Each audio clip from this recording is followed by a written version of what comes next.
During our proceedings on Thursday,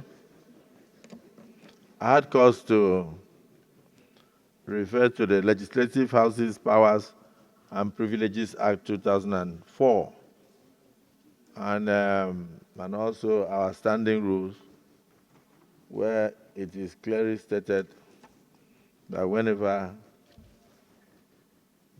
a member stands up to talk, the other member must sit down and must listen in silence, is a norm, and that you can only speak when you are recognized. I take cognizance of the fact that each and every one of us is still learning. Even those of us that have been in the Senate for 16 years, we are still learning. So we'll do well to continue to learn. But in the course of my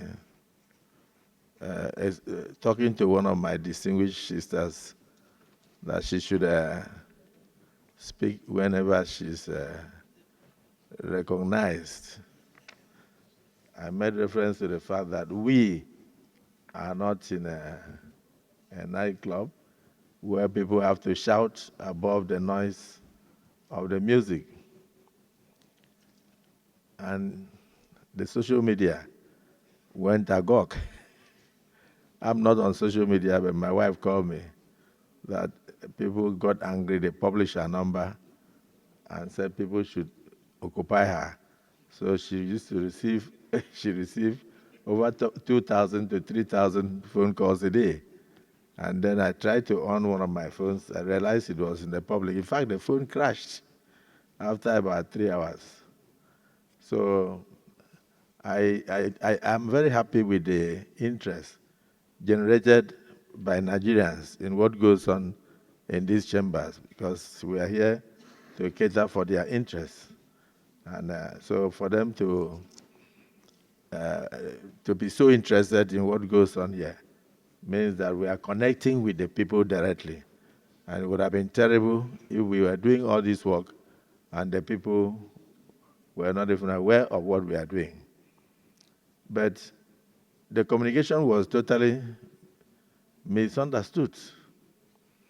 Instead of taking it for the nature of what we said, that you should not shout when you are talking and not and speak when you are recognized, they went into private abuses. I don't want to say what they did to me, because what they did to me, I think I don't merit it. I was telling DSP that it's even the one they should be talking to, because in my tradition, we marry only one wife. So they listed so many wives on social media. And at the end, it will look as if the Senate president had or has so many wives. When indeed, I'm reporting to my colleagues, I have only one. And I'm satisfied with that one. And she's a beautiful and loving woman. I will not intentionally denigrate any woman. I have a wife, I have 4 daughters. And I always pray that God will lift a girl child to the highest zenith in Nigeria, politically and in business. I also want my children to do well. So, distinguished Senator Natasha, I want to apologize to you if you felt offended.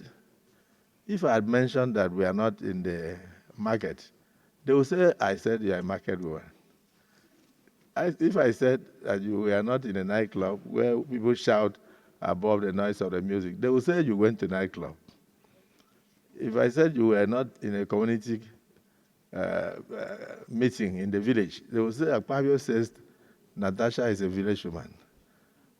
For me, there is nothing I will say that will not be misunderstood.